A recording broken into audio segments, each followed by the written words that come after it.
Hi, so this is a substitute recorded lecture for the lecture I gave um, last night that was not recorded for whatever Zoom problem.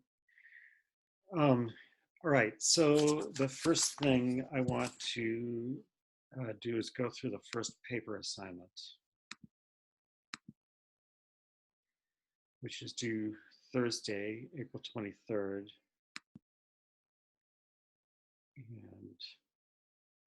And here are the instructions. So first of all, it's due via the assignments tool on Canvas. And what you're supposed to do is find a passage in Locke, and there's a list of suggested ones that you can use, or if you prefer another one, you can find another similar short passage. So you're supposed to find a passage in Locke that can be understood in two different ways. So, um,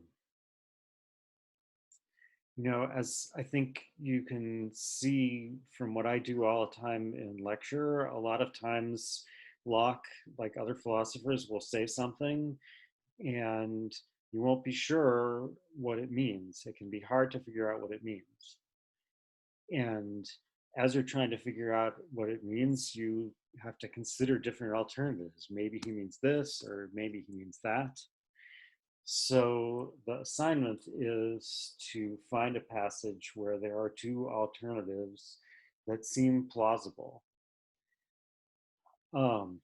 So you're first are supposed to give those two different interpretations. That is, explain, what the difference between what he means on one interpretation is versus what he means on the other interpretation, and then give some brief indications of what can be said in favor of each of the two interpretations. So that can be based, the what can be said in favor of them, meaning like what makes this interpretation attractive. You don't have to, and in fact you shouldn't try to prove that one of them is right and the other one is wrong. So you don't want like an absolutely airtight argument that shows this is definitely what Locke means. You just want to say something about why it seems attractive to understand it that way. And it could be something about the text, like it makes better sense of why he uses this word. It could be something about what Locke writes in other places, right? That this is easier to reconcile with what he says about something else. It could be just on the basis that that interpretation will make Locke say something more reasonable or more interesting.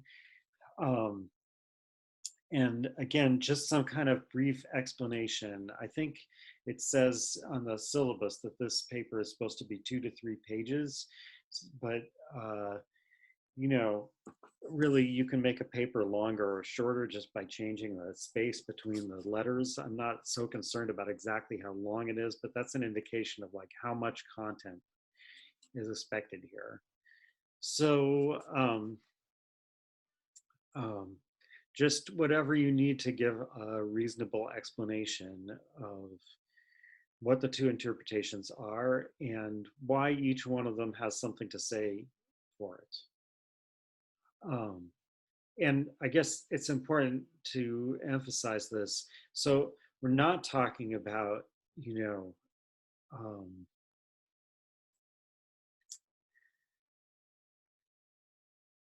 something Locke thinks versus something else that he doesn't think. We're talking about like trying to figure out what he thinks based on what he says, and it being difficult to find out, right? It's difficult to say, does he mean this or does he mean that? And with each one of the suggested passages, there are some hints about what might make it difficult to understand, which might suggest the, two different interpretations. But if you don't find those hints helpful, you don't have to use them. You just need to find some something that is difficult enough to understand that it leads to two plausible but inconsistent interpretations of the same passage. And I guess the last instruction here is just that, this is just kind of a written exercise. It's not a complete paper. You don't need to write an introduction or conclusion. It doesn't really need a title or anything like that. And you certainly shouldn't go through a big part of Locke's text and summarize everything he says about it or something like that. It's focused on that one piece of text. Other things you can mention, but only insofar as they give some reason to understand that text one way or another. Okay, this is where I would stop to ask for questions, but of course there can't be any questions because I'm just recording this. So we'll now go to this, and that's kind of freaky. All right. So the way I decided to do this, because I don't really have the energy to stand, and it feels weird to stand up in front of a whiteboard and like talk for a long time when there's no one there listening to me, I decided that I'm just going to use this paper here as if it were a whiteboard. I'm using the document camera to show it. And how well that will work, I don't know. We'll have to see. So there are two things that are left over from last time. Now I have to figure out where the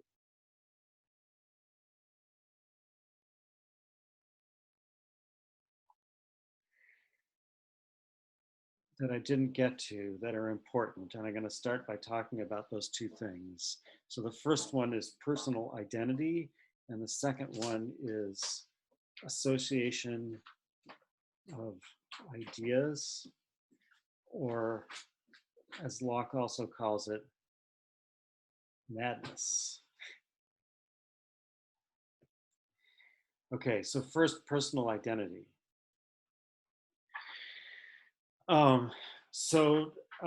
To understand anything about this, you have to always keep in mind what I emphasized about this word before, that what identity means literally is sameness, right? The Latin word for same is idem, and so identitas means sameness.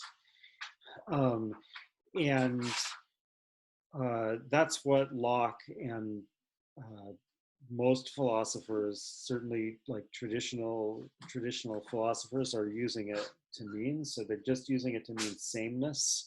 So when we ask the question about personal identity, is what makes something the same person as something else? So and the reason I'm emphasizing this, obviously, is because we now use identity to mean something.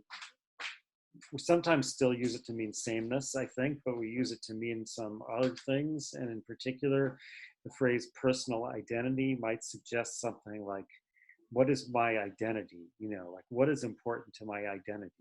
Is it important to my identity that I'm Jewish, that I, et cetera, right?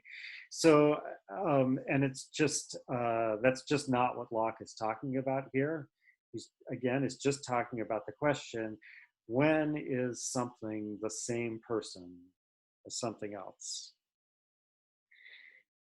So,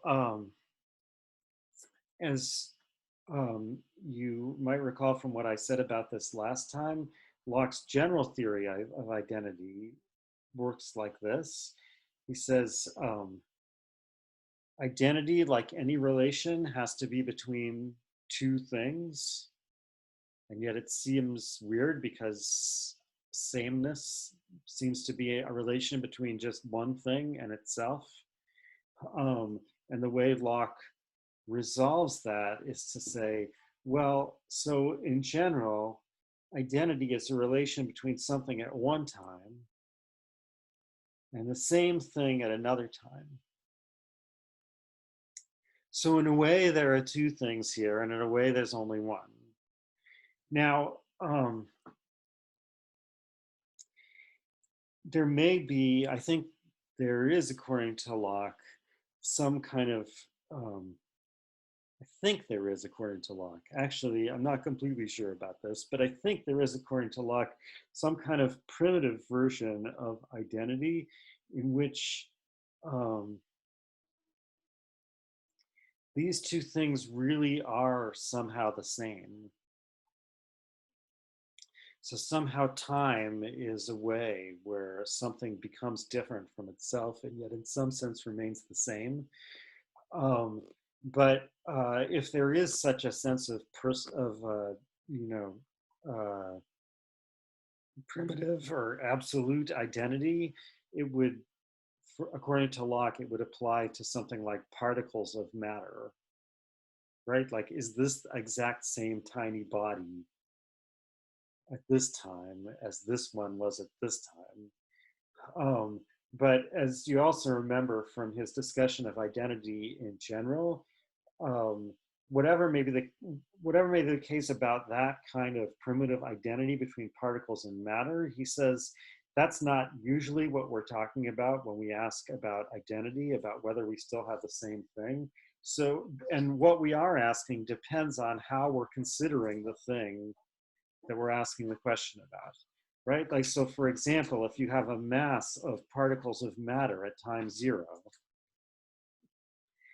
and then if you ask, considering this just as a mass of particles of matter, okay, where is that thing at time t? The answer might be, well, it's spread out all over the place, right? This mass of matter here, the particles that are in it have spread out to everywhere. But if you think of this same mass of matter as maybe you can as an oak tree, and you ask, where is this oak tree that was here at time 0? Where is it at time t? And the answer might be, it's exactly still here. It hasn't moved at all. Remember also, according to Locke, what that means always is that it hasn't moved relative to something, like relative to the Earth. Right? I mean, obviously, relative to the sun, it's moved in all kinds of complicated ways, but that's not what we're asking. So it's still at the exact same place it was before. All the individual pieces of matter that were part of the oak tree at time 0 might no longer be part of the oak tree at time t. But regarded as an oak tree, this is the same as this.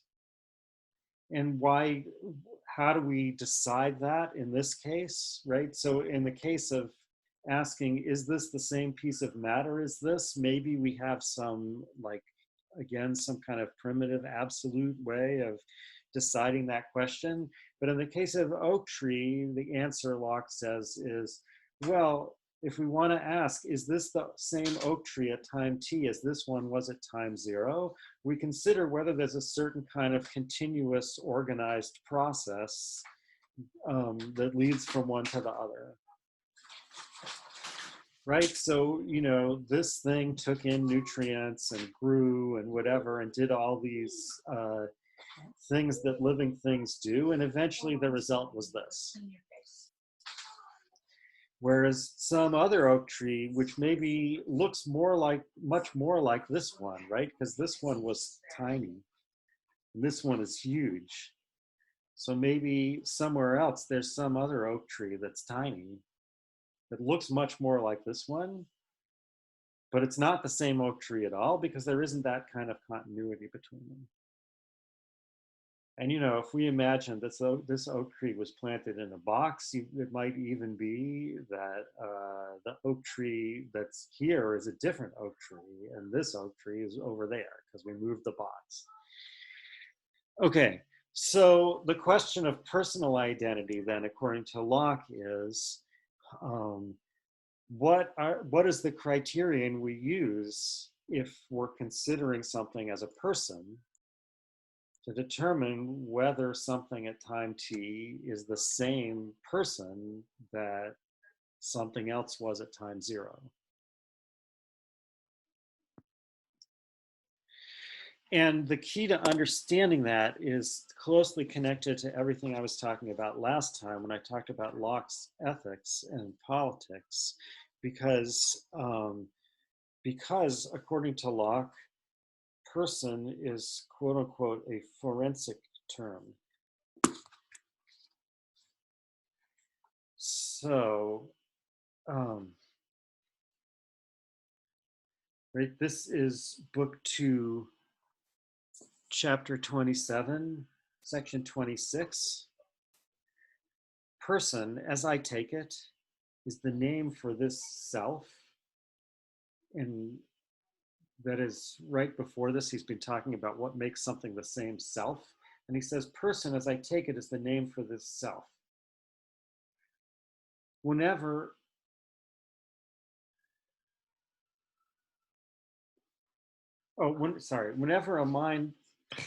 whenever a man finds what he calls himself, there, I think, another may say is the same person.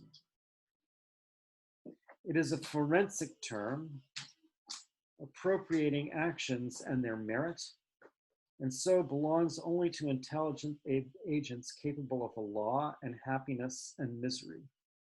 So forensic term means it's like a legal term. It's a term having to do with reward and punishment. Um, and so what makes something the same self from my point of view, or the same person from someone else's point of view, is what we ask is, does it make sense to punish this at time t for something this did at time 0, reward or punish? And if the answer is yes, then this is the same person as this. And if the answer is no, it's not the same person. So as he says, you can only ask whether this is the same person as this if these things are intelligent agents that are capable of understanding their relationship to a law and the happiness or misery that is pleasure or pain that will result from the compliance with to or violation of the law. So these both have to be that kind of agent, that kind of rational agent. And if they both are, then the question we ask to determine if they're the same is whether this one is accountable for this one's actions. Um, so um, that's the basic answer to the question right there. Um, and obviously it depends on a certain specific way of using the word person, whether a kind of technical legalistic way of using it. I think a lot of times now, at least, but I'm not sure whether this was true in Locke's time or not, but a lot of times now we use person just as a ordinary synonym for human being, or as Locke would say, man. Um, but um, uh, sometimes we still do use it in this technical legalistic sense, right? Like, for example, when you ask whether a corporation is a person, what you're fundamentally asking is whether the corporation at time t can be held accountable for the corporation's actions at time 0. And the whole idea of a corporation is that it's supposed to be a person in that sense, an artificial person. Um, I mean, I guess number one, because it's supposed to be responsible and solely responsible for the debts that that it has taken on at an earlier time. So the shareholders are not responsible, but it's also supposed to be criminally responsible for the actions that it may have taken as a corporation. Um, so and in that sense, of course, if you want to have corporations at all, which maybe is another question, you want them to count as persons. Um, a different question would be, um,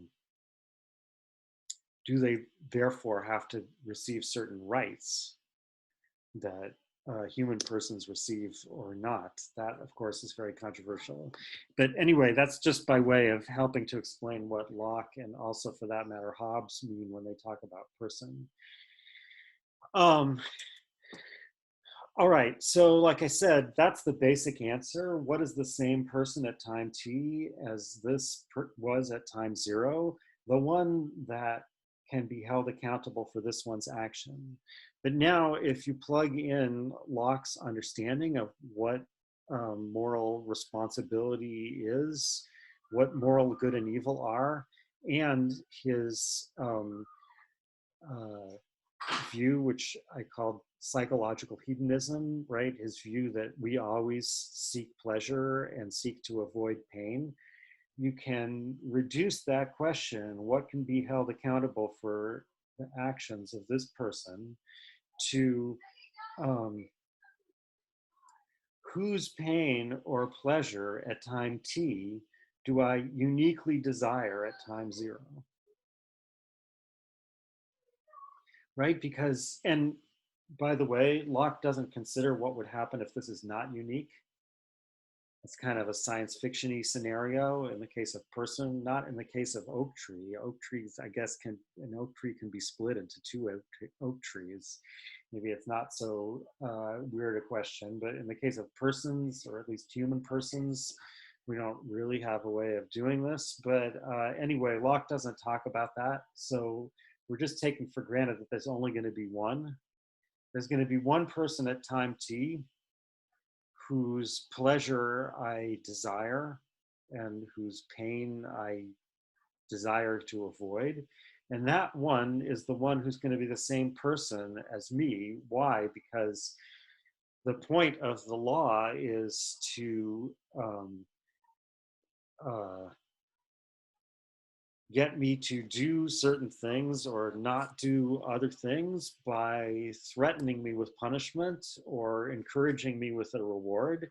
And the punishment is only going to count as a threat, or the reward as an encouragement, if the person who's going to suffer the punishment or get the reward is someone whose happiness or I desire, whose pleasure I desire, and whose pain I want to avoid. So the question, which person here is the same person as me, is reduced to the question, which person's pleasure and pain am I motivated by?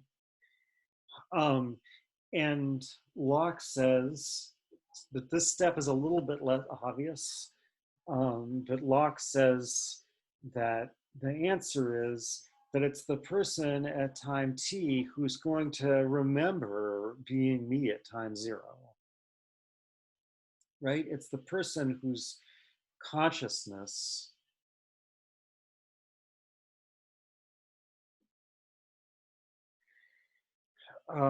it's the person to whom I'm connected by a common consciousness, or that is what he means by consciousness here, I think, is self-consciousness, right? Consciousness is the way I know myself. So the question, is this the same self or the same person, is going to be reduced to the question, is this the self or person who's conscious of having been me earlier? Now, like I said, it's not exactly clear why that is necessarily the one whose pain and pleasure I desire. It seems like past and future are kind of mixed up here. I think probably something could be said to explain why Locke sees those as the same issue, but I'm not going to try to get into that.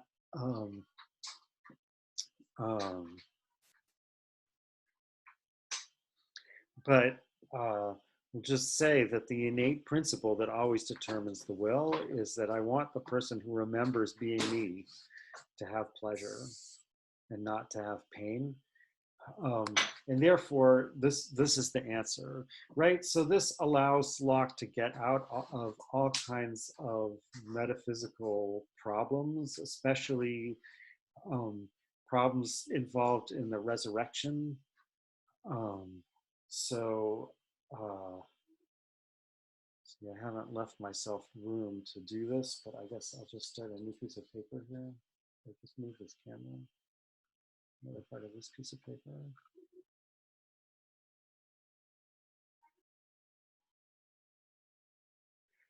So,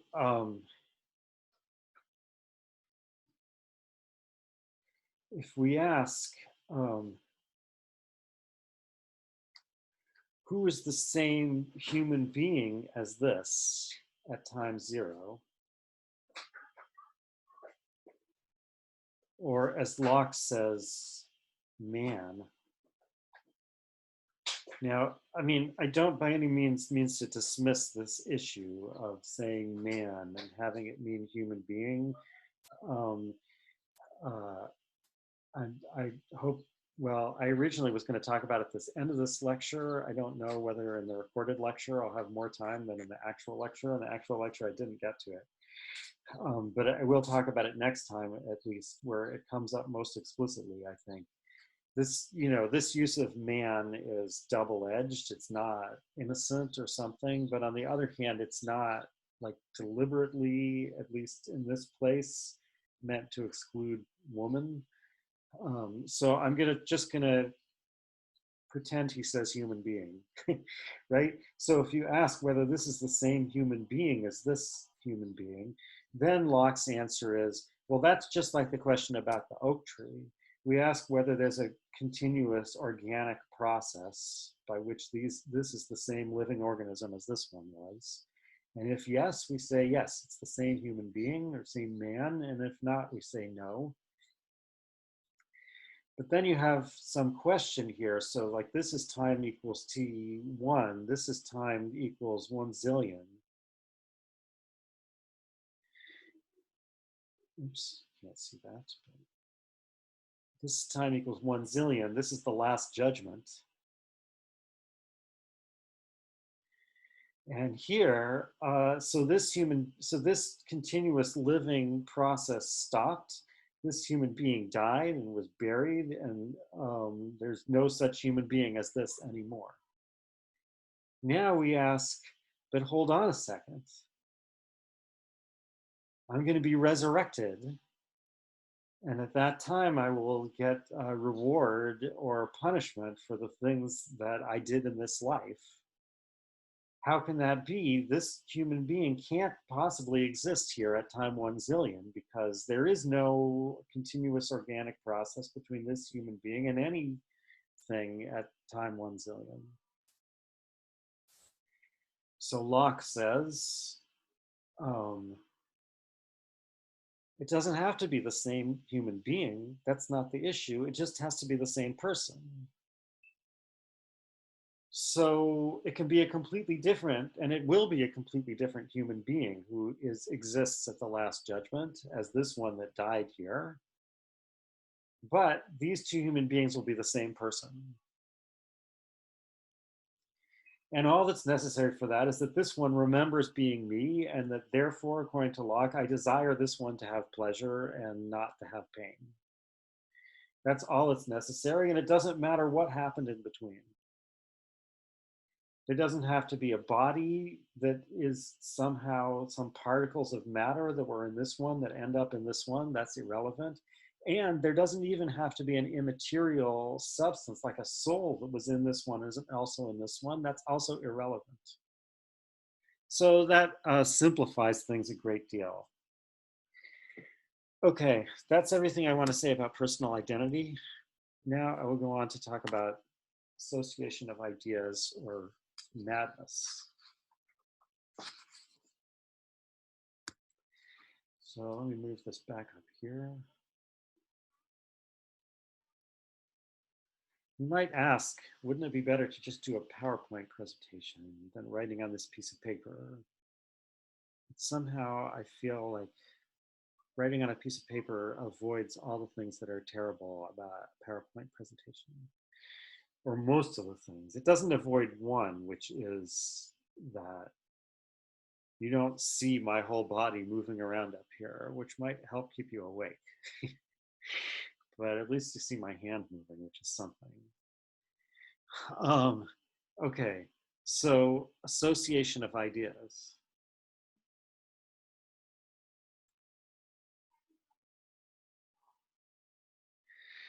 So to understand what Locke is saying about this, you have to um, no, actually, let me say this first. Um, so Locke, as I said, calls this thing association of ideas madness, even though he says it's something, it's a perfectly ordinary, everyday thing that happens to all of us. So that's a little bit strange, and he um, anticipates that someone will object to that. This is what he says about it. This is book 2, chapter 33, section 4.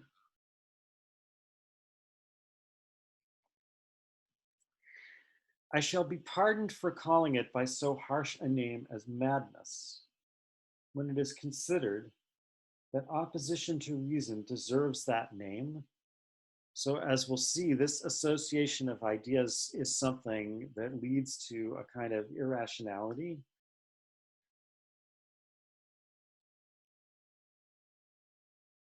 And so it involves opposition to reason. And he says it deserves that name and is really madness. And there is scarce a man so free from it, but that if he should always, on all occasions, argue or do as in some cases he constantly does, would not be thought fitter for bedlam than civil conversation. Right? So, what he's saying to the objector now, I mean, you could actually understand this objection in two different ways. I think the way Locke understands it is that he thinks someone who doesn't think of themselves as mad or mentally ill is going to come and say, like, how dare you call my little everyday irrationality that everyone has madness?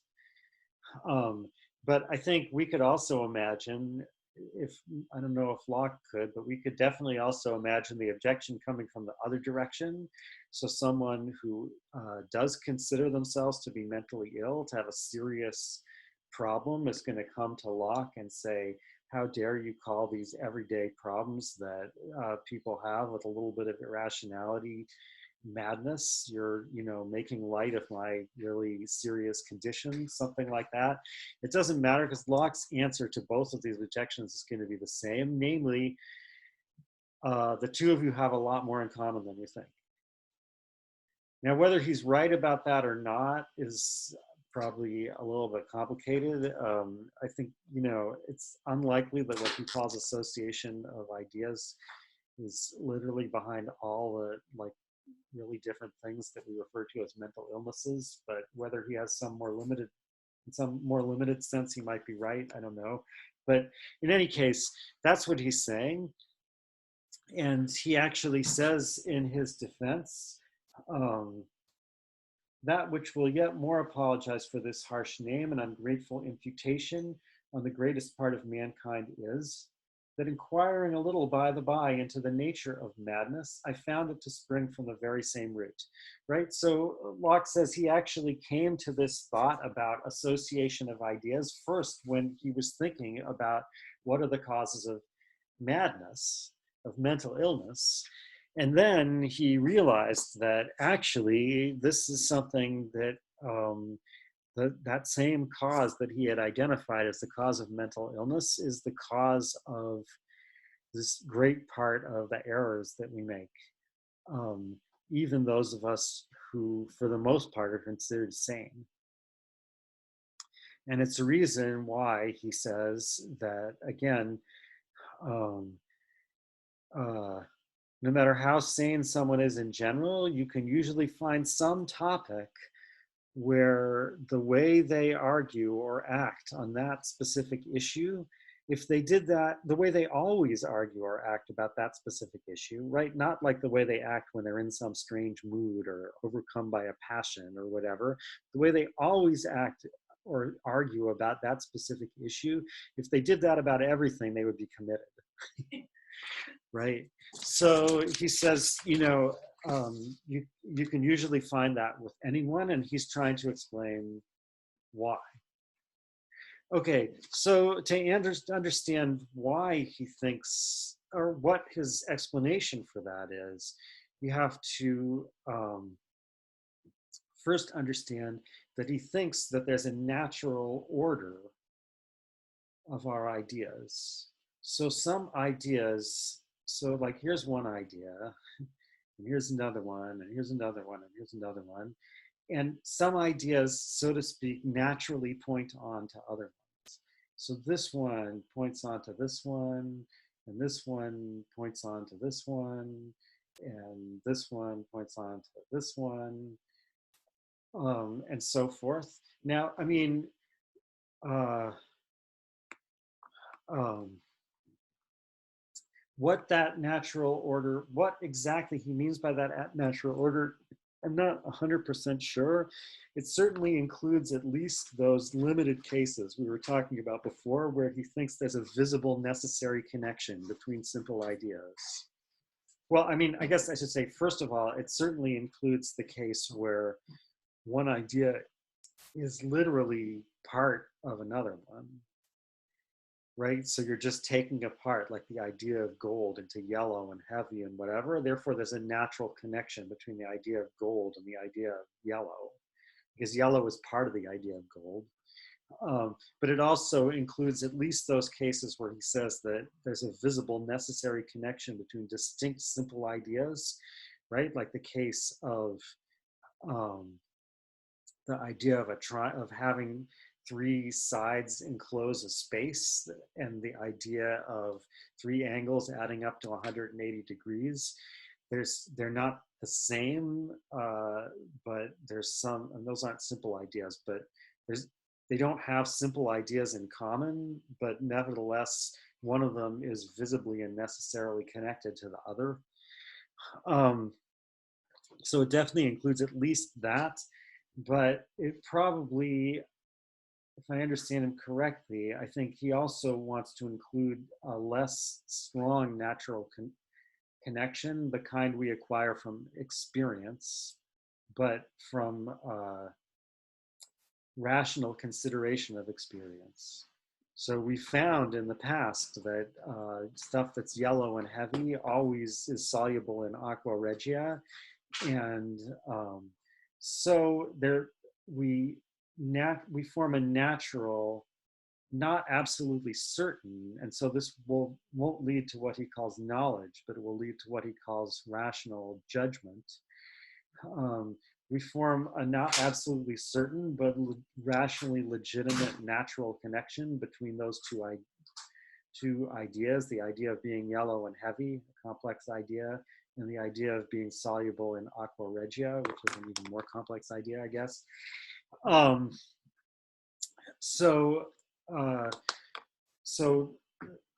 That probably also counts under natural connection.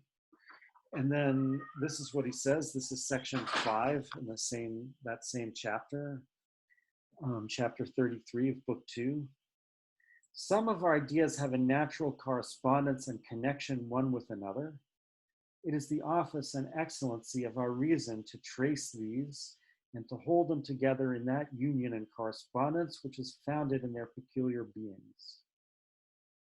Founded in their peculiar beings is the thing that makes me think maybe, no, he only means that the natural order is like demonstrative. But never mind that. Anyway, besides this, there is another connection of ideas wholly owing to chance or custom.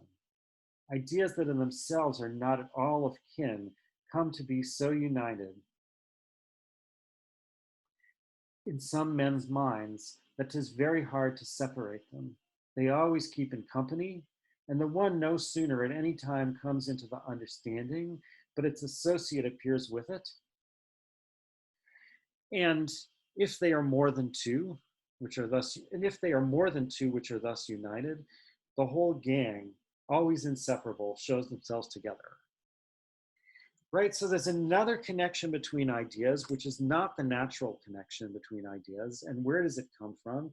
It comes from the fact that merely by chance, I happen to, because perhaps I first experienced both these ideas very strongly at the same time, they come to be associated in my mind. So there was one time when I experienced this idea together with this one really strongly, just by chance. And therefore, forever after, whenever I get this idea, I have a tendency to get this one too, and that's association of ideas.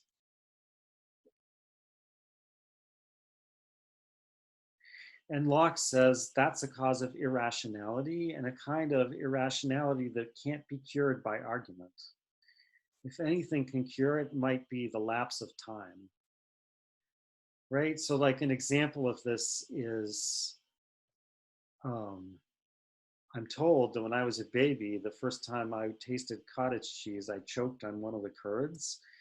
I don't remember this, but cottage cheese, I'm actually not really picky eater, but cottage cheese is one of the few foods that I was never able to tolerate.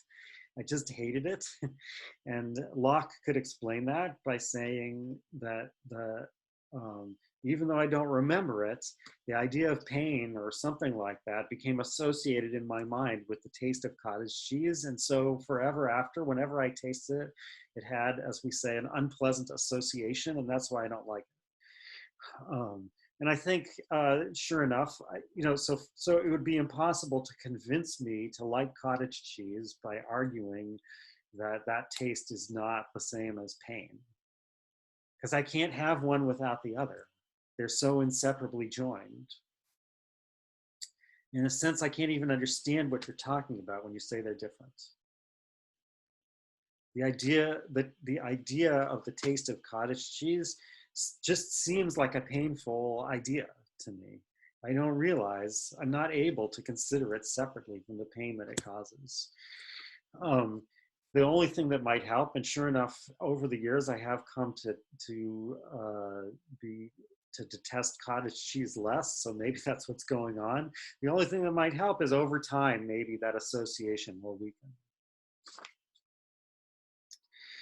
And by the way, it's interesting to point out that Locke isn't the only one who says something a lot like this. I think Spinoza, a little earlier actually, gives the exact same explanation. There's a natural order and connection of ideas. Ordo et connectio is an important famous phrase from Spinoza.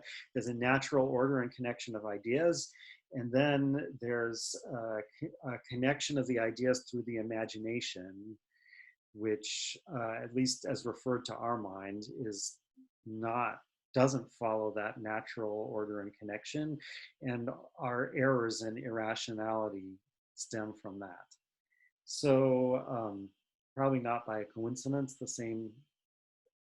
it could even be that Locke heard about this. Remember, Locke was in Amsterdam in exile while he was working on this book, whatever.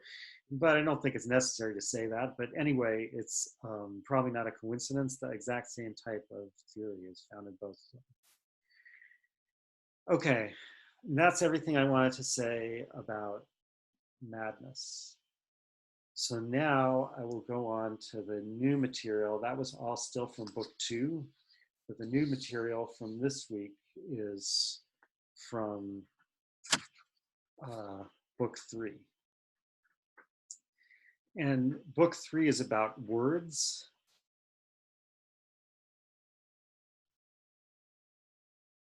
Oops.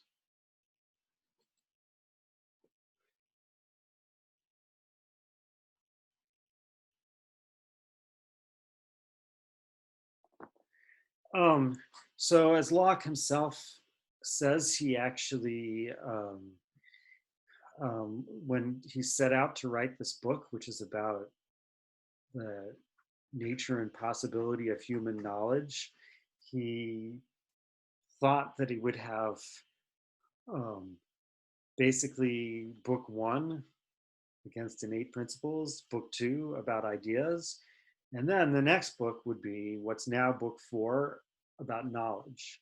But he realized as he went that the questions about knowledge were so tied up with questions about the use of language that he couldn't go on from book 2 to book 4 without first stopping for what's now book 3 on words.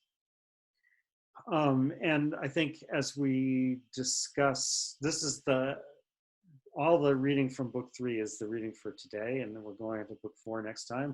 But as we discuss what's going on here, I think it will be evident why that was the case.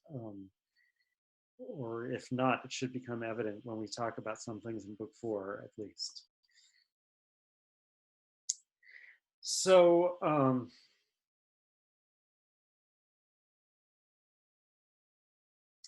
I guess I would say the most obviously interesting or most kind of flashy things about book 3 are, number one, the discussion about the nature of general names, names that are names for more than, or for a kind of thing, I guess I should put it actually carefully. They're not names for more than one thing, right? A name for more than one thing might be like, the Americas. That's the name for two big things, right? But no, we're talking about a name for a kind of thing, a general name, like continent, right? So Locke's discussion of that is interesting and famous, and Berkeley will refer to it. And another part that's kind of obviously interesting, it's actually it's a sub part of that. It's about the names of substances. But when Locke talks about the names of substances, he means general names of substances, right? So not like Bucephalus, which is the name of a substance, but like horse, which is the name of a sort of substance, as he says.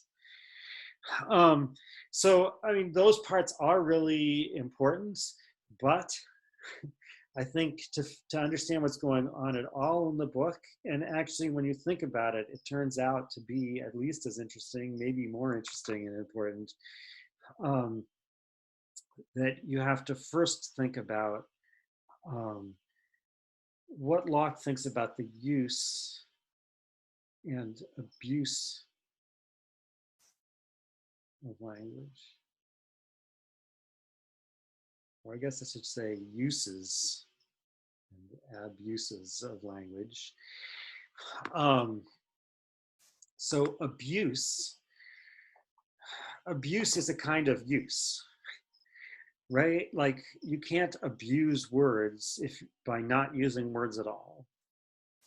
You abuse words by using them, but not in their proper use. So the title of book 3, chapter 10, which is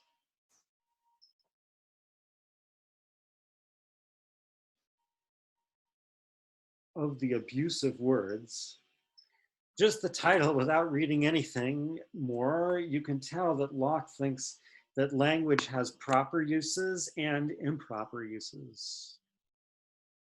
And the improper use of it is going to be the abuse. So that's important to realize, because as you go, if you read through chapter 10,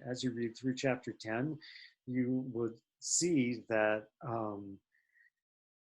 one of his main criticisms of the various ways of abusing words that he mentions is that this makes words useless. But of course, what he means by that is not literally that they're useless, because again, this is a way of using them. So they can't be useless because I'm using them for something. Rather, it means that this is a use of words that doesn't contribute to their proper use. That's what he's really complaining about when he says that a certain way of using words is useless. So, and to make that a little bit more specific, so I'm going to go to chapter 10, section 7. In this text, it's on page 440. Section 7 and 8. So, well, actually, let me first just say in general what he's talking about there. His topic there is the use of language to prevail in dispute. And he says that the scholastic philosophers, this is actually usually capitalized, the scholastics. This means the later medieval philosophers of the Latin West, starting from the foundation of universities, which was in about the 10th or 11th century or so. The medieval philosophy from then on is called scholastic philosophy, and the people who did it are the scholastics. And Locke says that the scholastics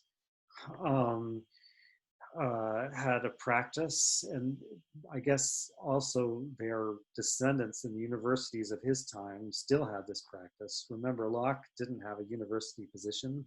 He's criticizing it from the outside. So had a practice of bestowing reward and blame and punishment, or praise and blame, honor, position, whatever, on the basis of how well you could do in a dispute. And he thinks that was a very bad idea because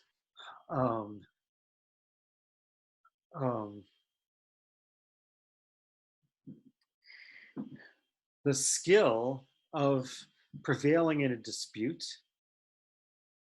is the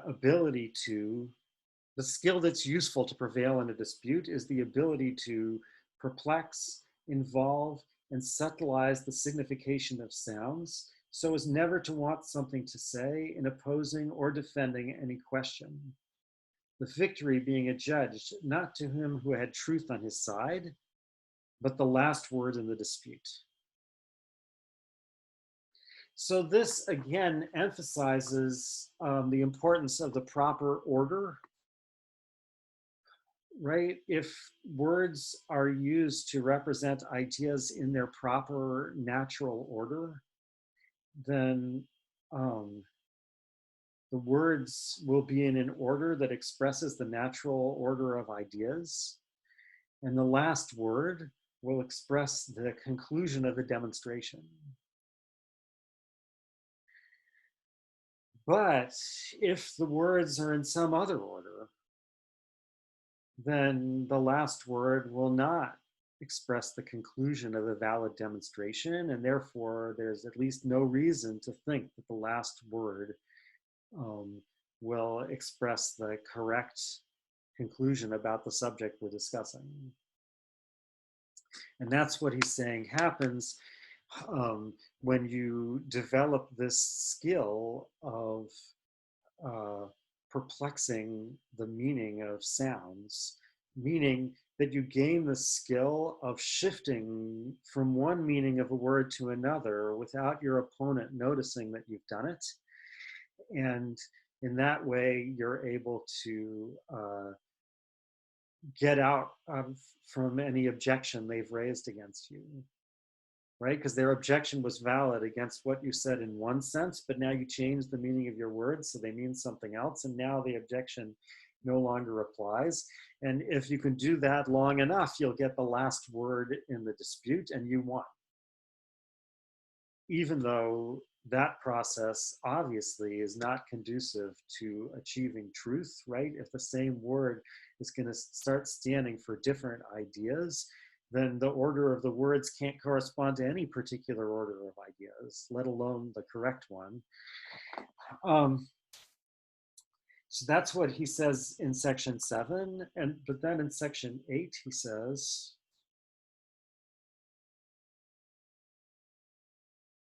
this, though a very useless skill, and that which I think the direct opposite to the ways of knowledge, hath yet passed hitherto under the laudable and esteemed names of subtlety and acuteness, and etc. They were rewarded in the learned world. So this is the use of useless that I was talking about. It's not useless. He just said what it's useful for. It's useful for winning disputes. So it's very useful. And if you say, well, why should I want to win disputes? Well, he says that here, because the learned world has for long applauded people who can win disputes. By the way, I don't know if this was as true in between the scholastics and now, but now it's definitely, again, true that the world of philosophy awards not just praise and blame, but material benefits based on how well you can do in dispute. You know, when you're considering different job candidates, what you do is you have some of them come in and give a talk, and then you see how well they can field questions, which is exactly the same criterion. Whether Locke is right about the bad effects of that or not, I'm not sure. But in any case, going back to what Locke is talking about, so this is not useless at all. What does he mean when he says it's useless? He means it's no good for the proper use of words. It doesn't contribute to the proper use of words. What is the proper use of words? Well, you can tell by what he says at the end of section 8. Again, this is book 3, chapter 10, section 8.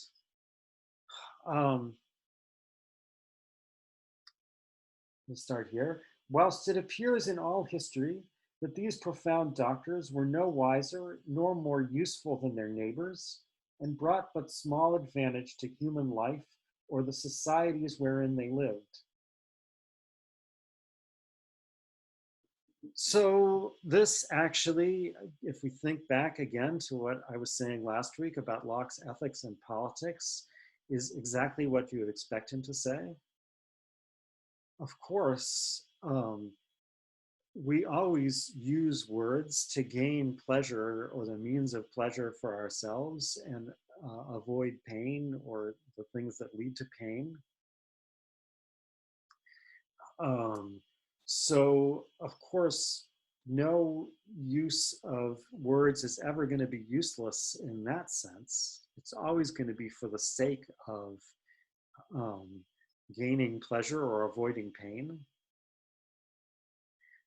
But the proper use, that is the morally good use, that is the use that will be rewarded as in conformity to the divine law, and that ought to be rewarded by the law of opinion, right? The law of virtue.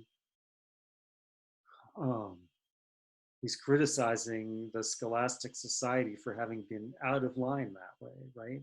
That what they rewarded with applause was not what the divine law would lead you to reward. And what the divine law will reward is what's socially useful, right? So again, it's public utility. The proper use of language, the proper use of words is the use by which they have public utility.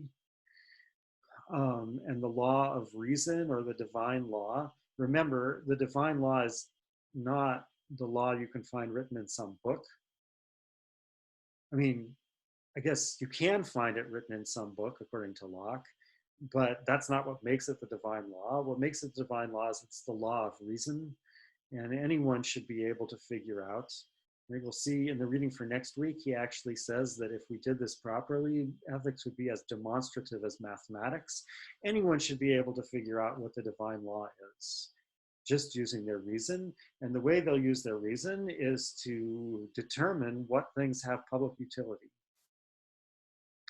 And then they'll use their reason, first use their reason in general to show that there is an infinitely powerful and accurate rewarder and punisher who desires the utility of the whole society rather than the individual. That would be God.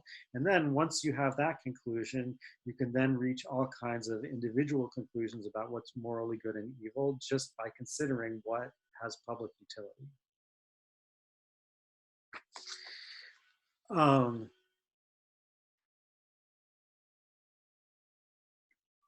So the case of language is no different. In a sense, it's just a special case of this. So this is just a special, it's just a little piece of Locke's politics or ethics.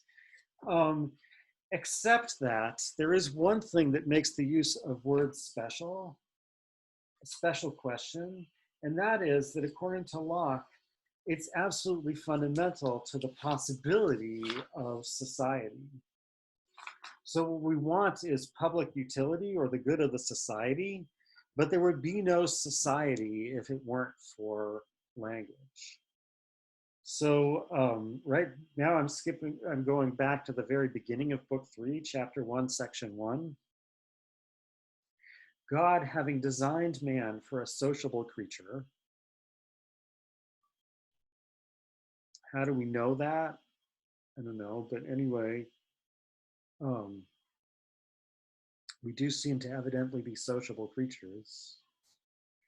God, having designed man for a sociable creature, made him not only with an inclination and under a necessity to have fellowship with those of his own kind, but furnished him also with language, which was to be the great instrument and common tie of society.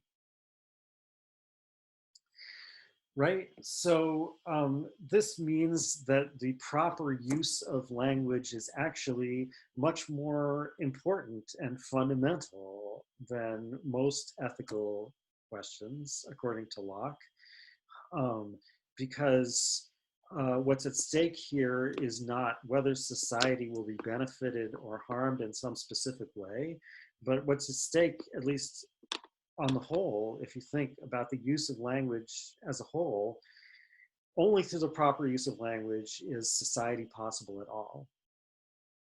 So there can't be any public utility without the proper use of language.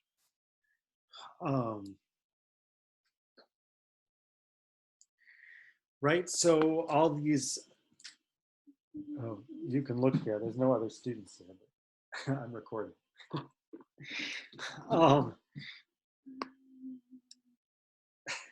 There's Alana. All right. So you got to substitute Alana appearance as well.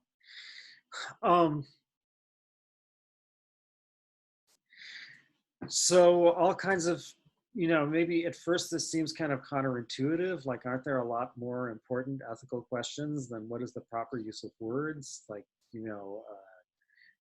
when, if at all, is it permissible to kill someone, etc.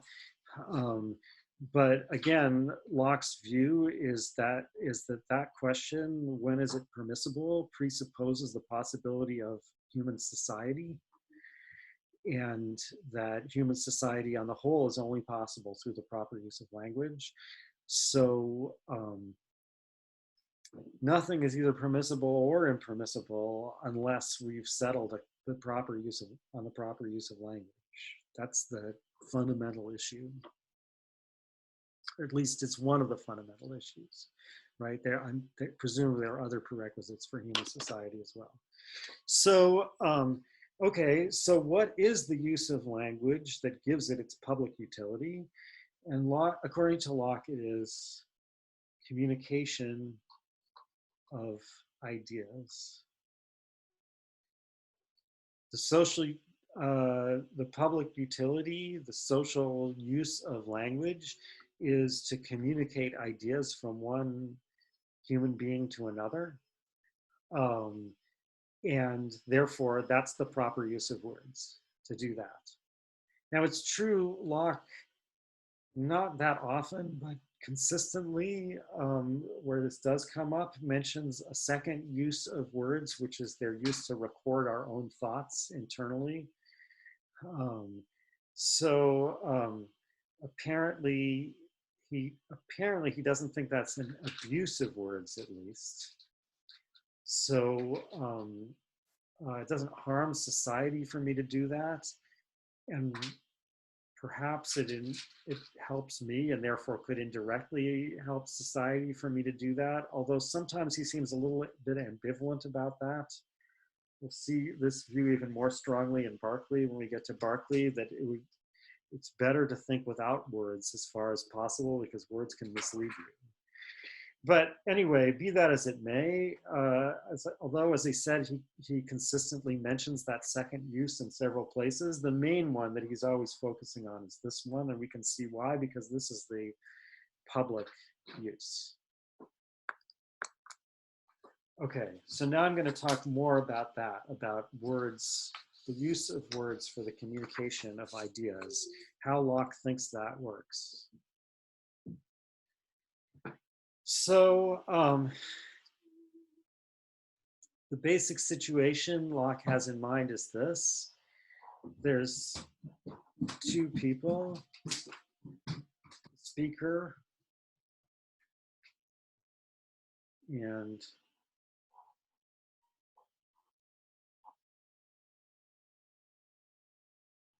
listener.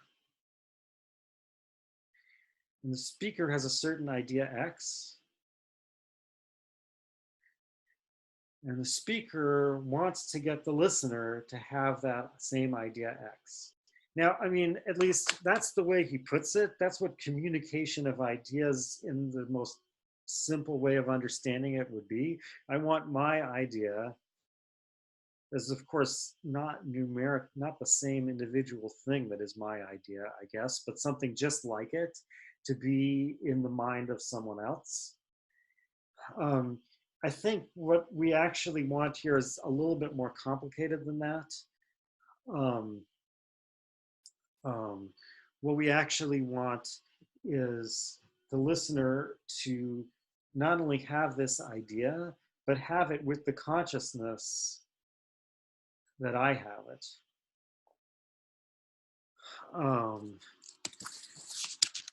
Right, so as Locke says in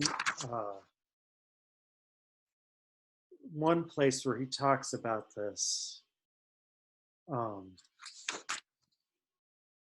have this written down in my notes. No, I don't see it. But anyway, that we use that what I want is to get the listener to use their ideas to represent mine, to stand for mine. So exactly what that means is a little bit unclear, but I think it's related to something else. Locke says it's a little unclear about memory, right? He says that to remember, so to remember the idea of white is not just to have the idea of white, or at least a faint copy of it again, but it's to have that idea with the consciousness that I've had it before. That's remembering that I had it. So similarly here, like if I had the idea of white and I just wanted you to have the same idea, the easiest thing to do would be to get something white and flap it in front of your eyes, hold it up in front of your eyes, and then you would have the idea of white, but that's not communication of the idea of white. I want you to have the idea of white together with the consciousness that it's come from me, that I had it, and that's why you're having it. All right, so anyway, that's what we're trying to do here. How are we going to do this? Locke says, no one can see anyone else's ideas, so we're not going to be able to do it that way. No one, I guess actually see isn't the right word. No one can perceive anyone else's ideas, right? So remember, the speaker, the mind of the speaker has an operation of perception whose immediate object is this idea X. And its immediate object is whatever out here or elsewhere in the mind. But let's say this is a case of external sense of perception, in a different sense of perception. Anyway, that the immediate object of this operation is whatever causes me to have that idea X. Oops, I drew that off the page that you can see, but believe me, it's down there. Okay, back to this. So, okay, and so, but the immediate objects of the operations of the listener's mind can't be the ideas in my mind. Is that just an empirical fact? I'm not sure. But in any case, um, there it is. So that's why there's a problem with communication of ideas. How do we solve that problem? Well, the speaker is going to produce a sound S.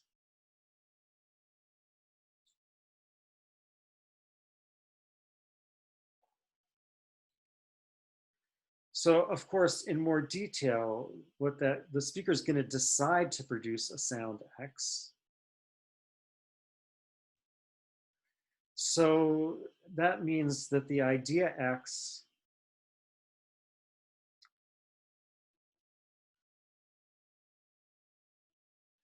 is going to lead in the speaker's mind to the idea of the sound S, together with whatever you need to make that a decision to produce the sound S, right? So, but it involves at least having the idea of that sound. So the speaker, so the idea X is going to somehow lead to the idea S in the speaker's mind. The speaker produces, on the basis of that idea S, is able somehow by the mechanism of our body and whatever to produce the sound S. And then the sound S will cause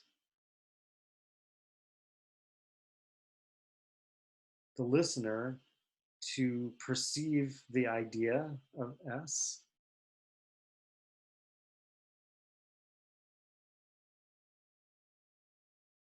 And then the listener, somehow, from having the idea of S, is going to get the idea of X together with a consciousness that the maker of the sound has that idea X. So the sound here actually is, I mean, on the one hand, nothing could happen at all without the sound. But on the other hand, from the point of view of how language works, the details of the sound are completely unimportant. The sound is some texture of small particles and whatever. Um, but the real question is here is what is the relationship between these two ideas, X and S? Now, it's not, it's obviously not a natural connection. I mean, it's certainly not a natural connection in the strong sense that there's a visible necessary connection between these distinct ideas, right? Like, for example, between the idea of white, the idea that I perceive when I see something white, and uh, the idea that I perceive when I hear the sound white. Those are distinct ideas, and they don't, there's no visible necessary connection between them, like the connection between solidity and impulse or whatever. So, but it's not even a natural connection by empirical laws of cause and effect, right? So, you know, we could compare the sound S in this respect to blushing, production of the sound X, right? So if I'm blushing, that the someone who sees that can use it to infer that certain ideas are present in my mind, right? Like the idea of shame. But the inference there proceeds from the fact that there's a natural connection between, well, it's a little complicated, between the idea that they perceive when they see me blushing and the idea,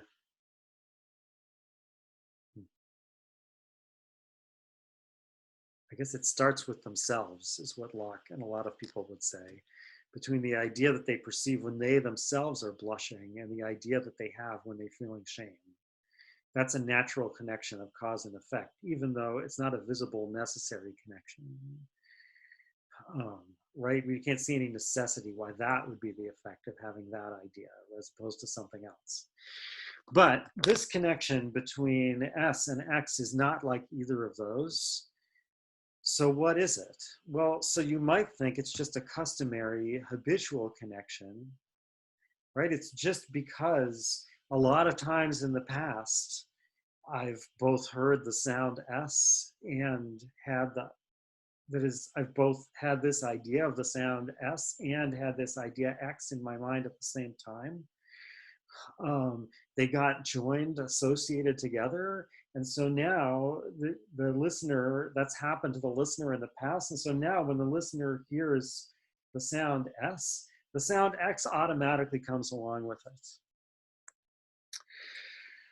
But remember, although of course Locke doesn't deny that something like that happens, he doesn't think that's a good thing. He thinks that's irrationality, that's madness.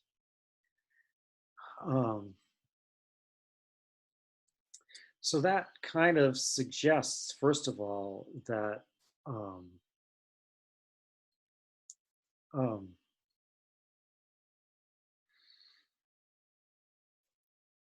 although he thinks language is absolutely crucial as the foundation of society, nevertheless, and at least for human beings, maybe for any sociable, rational beings, they have to have something like this.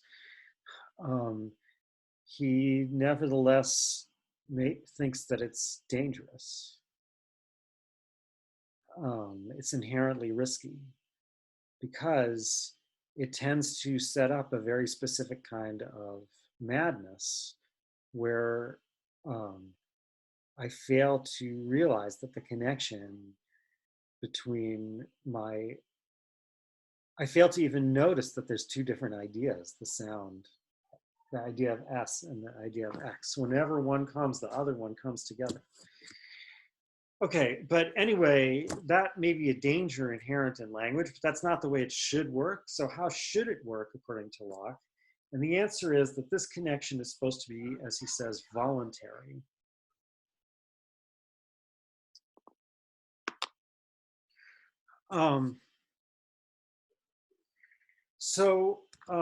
That this connection is voluntary means that the speakers of the language have to consent to it. Remember his definition of voluntary. Something doesn't have to be free to be voluntary. I can be said to be voluntarily in a room if I want to be there, even though it's locked and I can't leave. So I'm not free to leave, but I'm there voluntarily. But voluntarily means I have to consent to it. And this term consent is an important term from Locke's politics. So if you take 144 next year, we'll say a lot about consent. But I think he uses it in exactly the same sense here when he talks about language. So here's the first place he talks about it. This is in section 2 of book 3, chapter 2.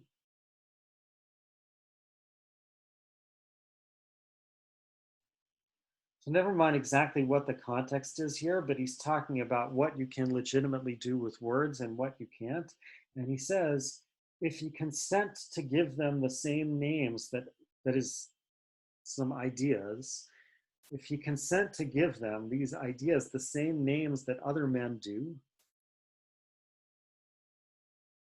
that's what constitutes speaking the same language as them, basically.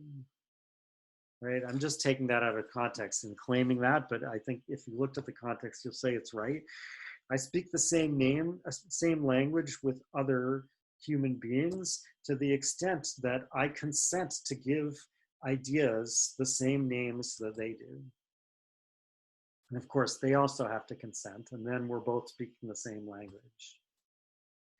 Now, I mean, so this basically, it's not just analogous to Locke's politics. This is actually part of Locke's politics we're talking about here. Again, we're talking about the proper use of language. And the proper use of language is the proper social use.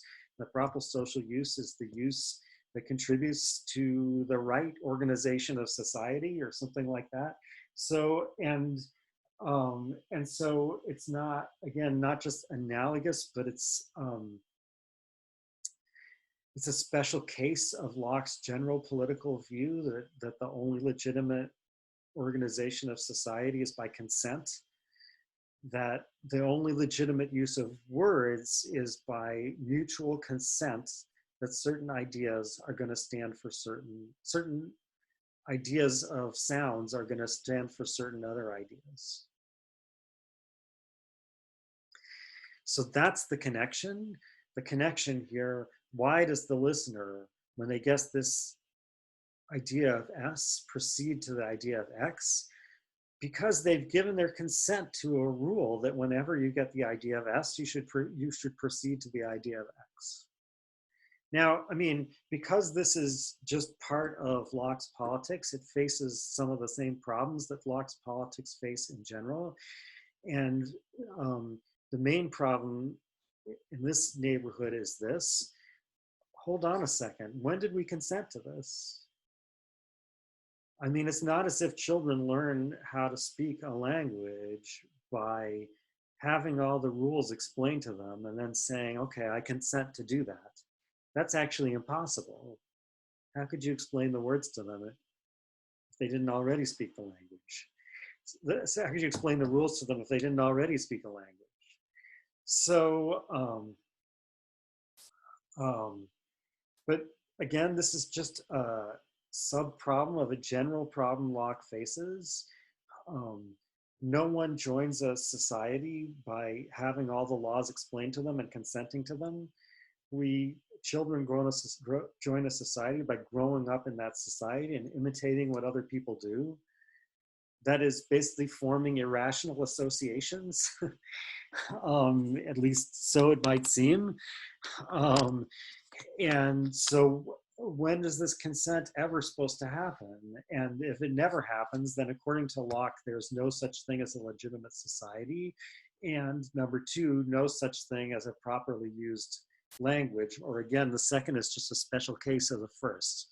So the answer Locke gives in his politics in general, he gives here also, and it has its own problems, but this is the answer. 'Tis true, common use, by a tacit consent, appropriates certain sounds to certain ideas in all languages, which so far limits the signification of that sound, that unless a man applies it to the same idea, he does not speak properly. Oops, I think I went off the bottom of the page. Okay. So, right, tacit consent. Tacit means silent. Tacit consent, as opposed to explicit consent, means that by living in a certain society, and in particular by speaking the language of that society, without ever having explicitly been asked and given an answer, I have, by benefiting from being a member of that society, tacitly, implicitly consented to its rules. And if I want to stop consenting, that's when I might have to say something, or do something to show that I no longer consent. Okay. So that's what I wanted to say about the proper use of language in general, according to Locke, the use for communication of ideas and how it's supposed to work. Now, I think, should have noticed exactly when I started. I think I have gone over the length that the lecture is supposed to be, but I actually got farther when I gave the lecture. And therefore, I'm going to keep going. And if you, of course, are free to stop watching or skip over parts or watch the whole thing. I'm told that some people watch recorded lectures at higher speed. Maybe that's not a bad idea. I don't know. See if it works for you. In any case, because there was one other thing that I got to, at least somewhat, in the live lecture, and since I'm going to assume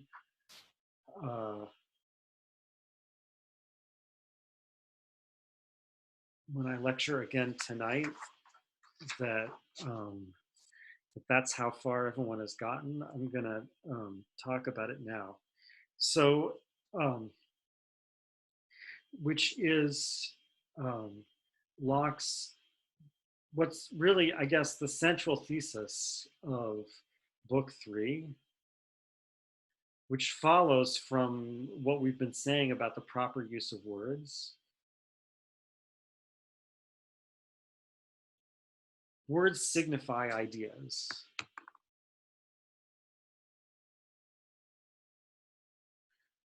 Um, so, I mean, when you first see this thesis written out this way or said this way, by the way, Locke mostly talks about spoken language, not about written language here, but I don't have anything to say about that at the moment.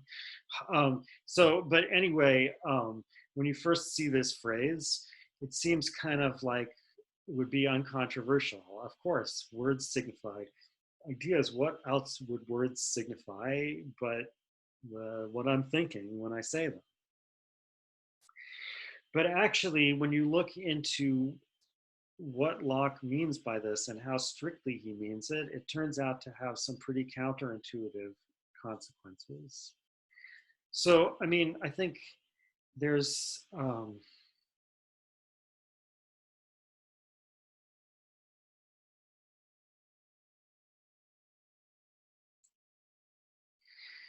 there's two aspects of this that go together.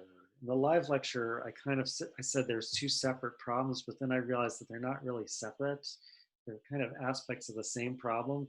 But anyway, I mean, there are two things that I need to discuss to explain what the problem is. So one of them is the sense of the word signify here. So what Locke means when he says that words signify ideas is that words are signs of ideas. And in what sense are they signs of ideas? Well, they're basically symptoms of ideas, right? So going back to this picture, the sound, the word in the sense of the sound, um, it's another issue here, which I would like to talk about, but I don't have time to talk about this either. That, of course, a word isn't really a single sound. A word is a sort of sound in Locke's sense, right? Like, or at least that's what's important here. But never mind that. All right. So the right, like the word. See, I said never mind it, but I have to say one more thing about it. The word white is not the sound that I just made or the sound that you just heard, which are not the same sound since you're watching a recording. But anyway, never mind that. It's not the sound that I just made. It's not just that sound. It's any sound like that that any speaker of the language makes, right? So it's a species, a type, a sort of sound. It's what the word white is. Um, that's gonna cause problems when we talk about general names and whatever, but okay, that's all I want to say about it. So going back to this, the sound S is like a reliable clue to the fact that the idea X is in my mind. Just as my blushing is a reliable clue to the fact that the idea of shame is in my mind. Now, it's true, it's a reliable clue for a different reason, not because of some natural laws of cause and effect, but because of this voluntary consent we've all given. But nevertheless, that's what it is. That's the sense in which it's a sign of the idea. So,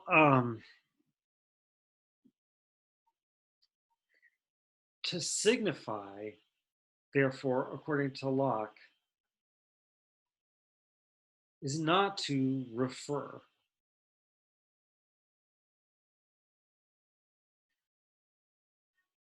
At least, um, um, it's not to do what I'm going to call referring. Um, so, let me draw again the mind of someone, a speaker who's using the idea, or is using the word. So the idea X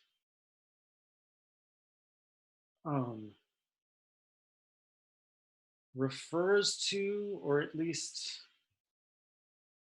is the means by which the mind refers to something or some quality of something.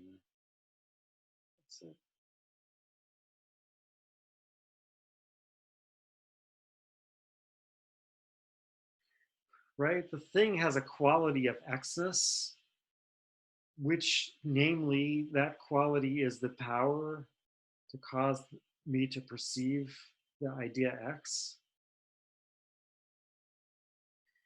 And because this is how reference works according to Locke, something like that, this is what it amounts to, because the power, this is the power to cause me to perceive the idea X.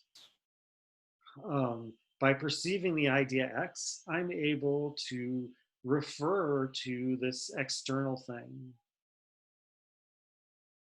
and under its aspect of Xness.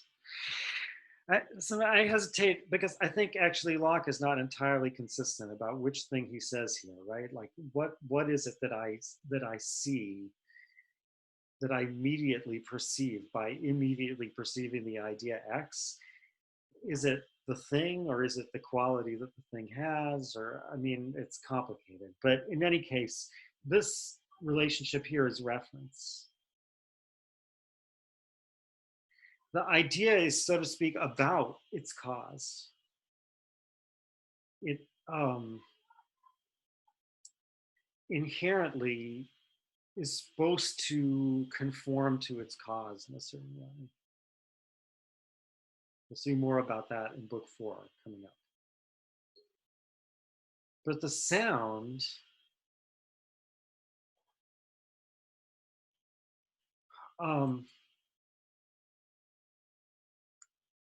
is a sign that I have the idea X, but it's not about the idea X any more than blushing is about shame.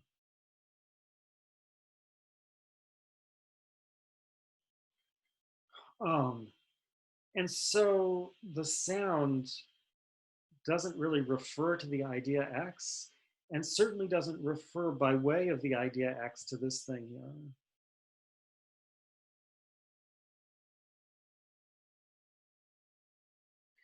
So, and those are the two things that are kind of counter. Well, actually, there's a third thing that goes along with them, but I'll say these two things first.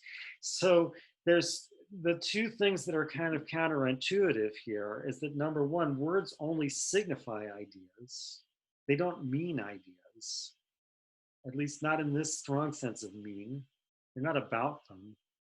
And number two, what they signify, what they mean in some other sense of, looser sense of mean, is not any external thing, but only ideas. And that's clear enough because the word doesn't signify the thing. The word is not a reliable sign that the thing is there. Because I can say white when I'm not saying white, when I'm not seeing anything white. I can say white honestly, not deceptively, even though I'm not seeing anything white. It's not supposed to be a reliable sign of that. What is it supposed to be? What did we consent to it being a reliable sign of? Being a reliable sign of the idea that I have. And there's a good reason for that, because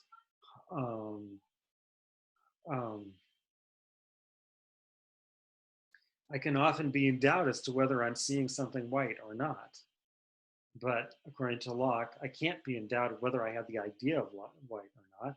So this is something, this relation is one that's in my power to consent to, whereas this one is not. So that's one thing, but another thing my word does not signify is the idea X in the listener or anyone else. because, again, it's not a reliable sign that someone else has the idea X. So and again, for a good reason, in general, I don't know whether someone else has the idea X. So I can't have consented to produce this sound exactly when someone else has the idea X. It's not in my power to consent to that because I don't know when other people have the idea X. I could only have consented as a general rule to produce this sound when I have the idea X. By the way, obviously not every time I have the idea X. So I guess it's only when I have the idea X, right? It's not like every time I think white, I perceive the idea of white. I see something or remember something white, or I don't always have to say white. um, um, you know, we're not like machines with a light that goes off every time something happens inside. But we're only supposed to do it when we actually have the idea, according to Locke. That's what we consented to. It might be a little more complicated than that, but anyway, it's some rule like that. Only produce this sound when you have this idea. And again, I can only have consented to that about my own ideas. And therefore, words can only signify my own ideas. There isn't anything else they could signify here in this picture. Now,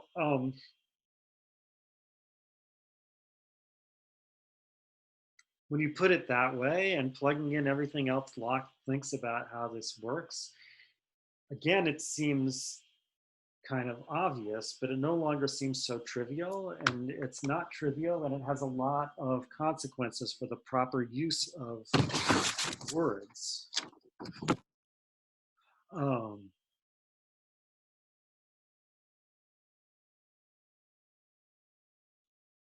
Oops, not the page I wanted to turn to.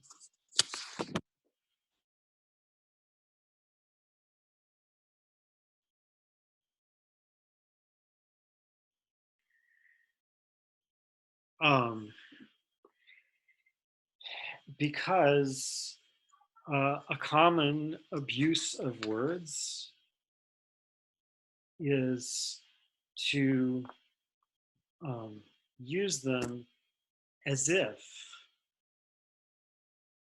I have consented and could have consented to make them signs of something else besides my own ideas. So this is section 4 of chapter 2 of book 3. But though words as they are used by men can properly, meaning again human beings, can properly and immediately signify nothing but ideas that are in the mind of the speaker, that's all they actually can do. Yet they in their thoughts give them a secret reference to two other things. So when he says give them a secret reference, it doesn't mean I can make them actually refer to other things. Well, that depends what you mean by refer. I certainly can't make them actually signify these other things. But I secretly, and why secretly? Because basically the point of both of these abuses, there's two ways you can do this. The point of both these abuses is to cover up for the fact that I don't have the ideas. So it's secret. And the two ways of doing this are, number one, to give the word a secret reference to things. So I use the word as if I could reliably produce it as a sign of what's actually here. So for example, I use the word gold to not to signify my having the complex idea that consists of yellow and heavy and fusible and soluble in aqua regia or whatever, but I use it as if I knew what gold really is. What is the texture of parts that gives rise to those sensations in me? And I could reliably produce that sound only when the thing that I'm thinking about has that particular texture of parts. That's the first secret reference. And the other secret reference is that I secretly refer to the ideas that other people have. So I use it as if I could produce it. It's a little bit complicated, but I think it's something like in a case where other people would produce it. So this is something I'm going to want to do if I really don't know what the word means, basically. I don't know what the word properly speaking means, but I assume everyone else knows what it means, and I want to use it to mean whatever they mean. That's what I'm secretly pretending to do. So Locke says this first abuse, as in the example of gold, tends to happen in the case of names of substances. And the other abuse tends to happen in the names of mixed modes, which, as I mentioned last time, are mostly moral or political concepts. And it's that second abuse that leads people to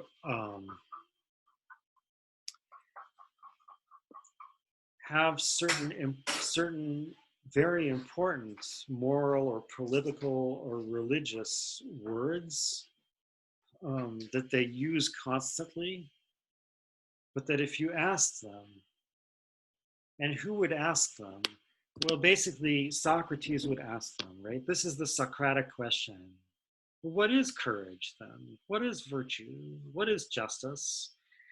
That's the question that Locke has in mind. And I think we can say this is Locke's interpretation of Socrates we're getting here. So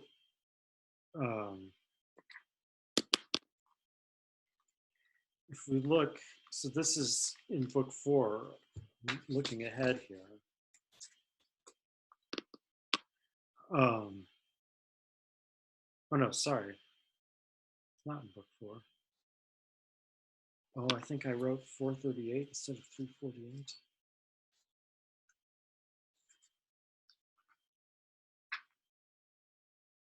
No. Instead of 384.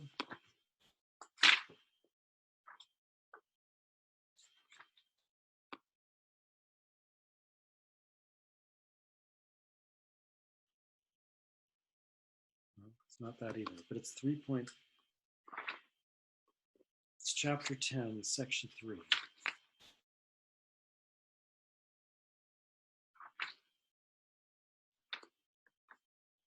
Oh, it is 438.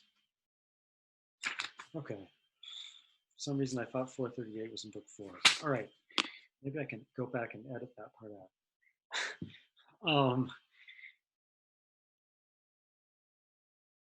So this is in chapter 10, going back to chapter 10 about the abuse of words.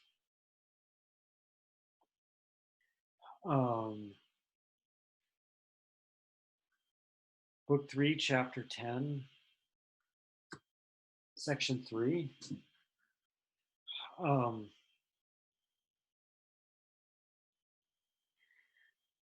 By an unpardonable, this secret reference of my words to the ideas in other people's minds leads to this abuse, that by an unpardonable negligence, they familiarly use words which the propriety of language has affixed to very important ideas, meaning they've tacitly consented to use these words as signs of these very important ideas in their own mind, right? Which the propriety of language has affixed to very important ideas without any distinct meaning at all.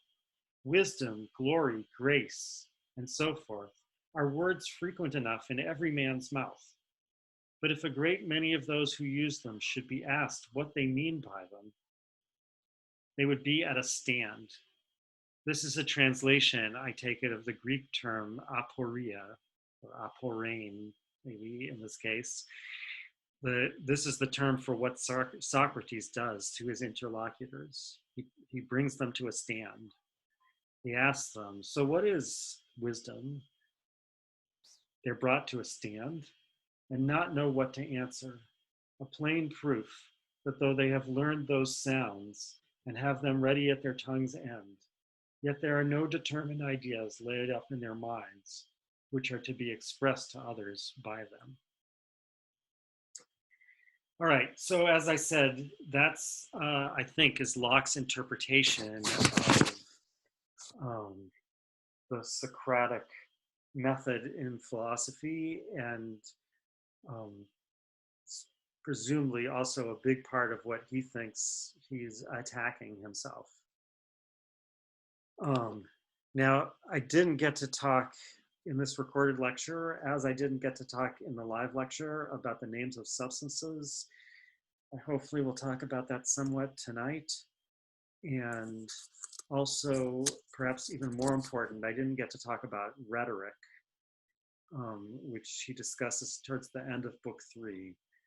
And I definitely will try to make some time to talk about that tonight, but for now, this recording is ending, and I will see you later.